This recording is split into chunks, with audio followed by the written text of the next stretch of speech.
Hi, Rouse. Let's look at some vector operations from lesson 6.7. Let's make a prism. Let's put one of the vertices at the origin, 0, 0, 0. Then we'll have a vertex at 3, 0, 0, 0, 4, 0, and 0, 0, 2. Let's draw a sketch of this so that we can visualize it.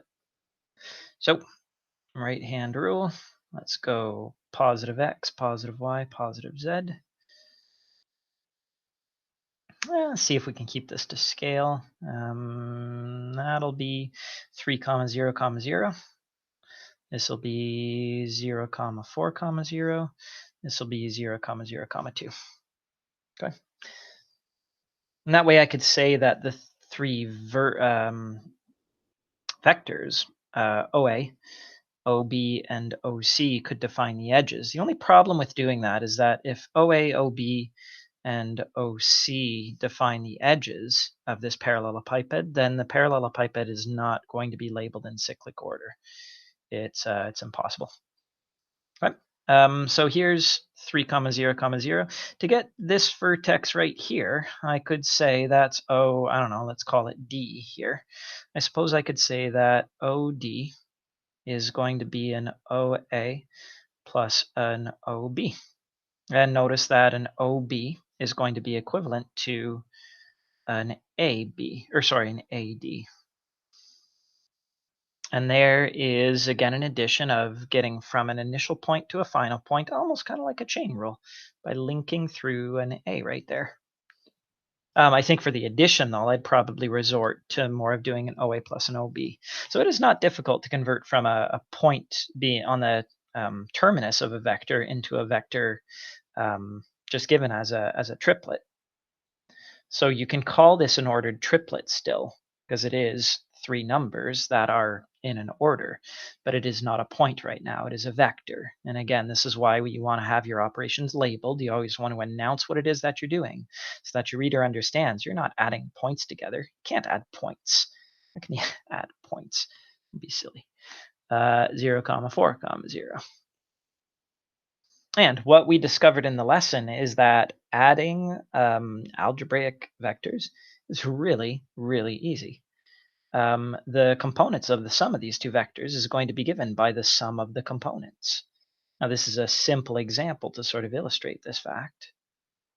It should be pretty obvious to us if we're thinking geometrically that if this vector goes forward 3, right 4, then the resultant is going to go, this vector goes forward 3, this vector goes right 4, the resultant is going to go forward 3, then right 4.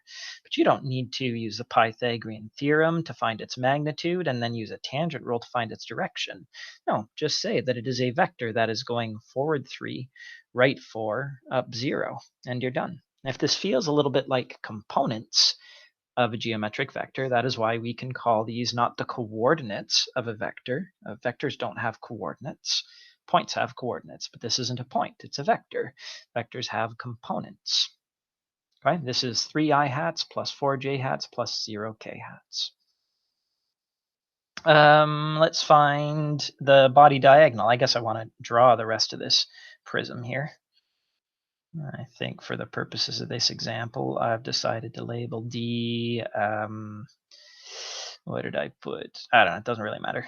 Let's put E over here, F over here, and G over here.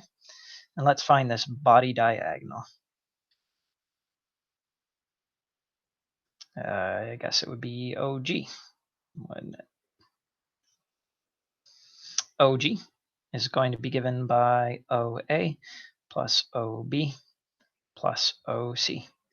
Isn't it just a vector that goes forward 3 plus a vector that goes right 4 plus a vector that goes up 2?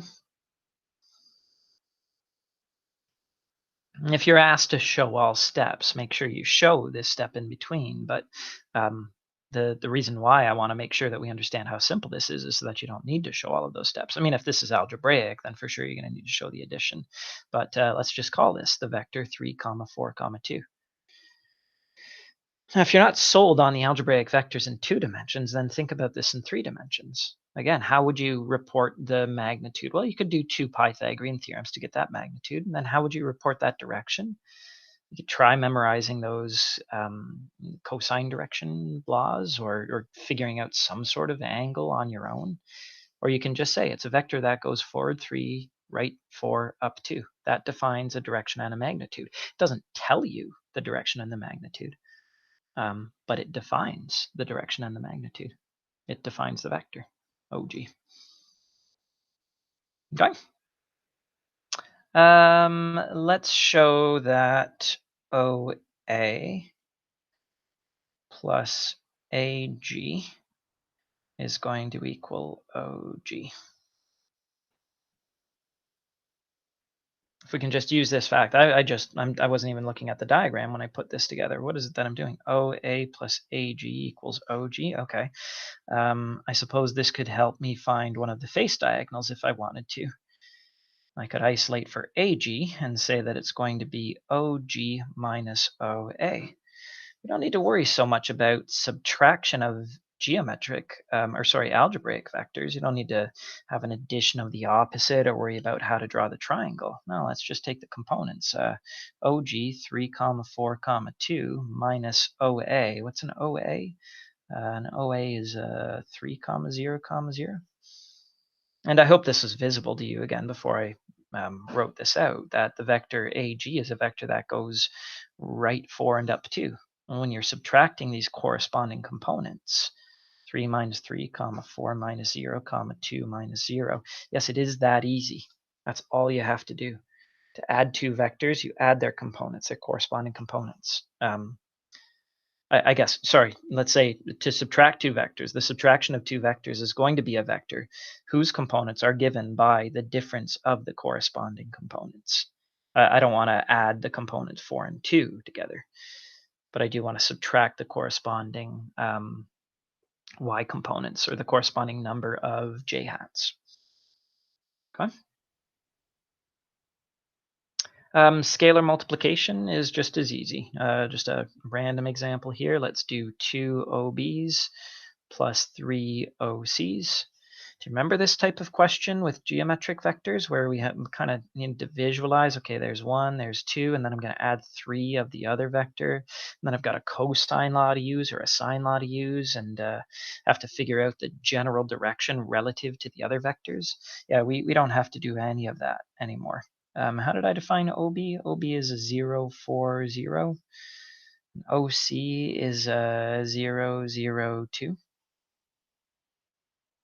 If one OB goes forward 0, right 4, up 0, then 2 OBs is going to go forward 0, right 2 groups of 4, and up 2 groups of 0. Scalar multiplication, pretty straightforward. Addition of algebraic vectors, also very straightforward. There you go. There's your resultant vector. Okay. The lesson can be a little bit confusing when you look at all of these symbols and it looks like there's these formulas to memorize. I really don't think you need to memorize a formula to handle this. Try out the homework if the lesson is confusing you, and I think you'll find that you're pretty confident. And let me know if you have any questions.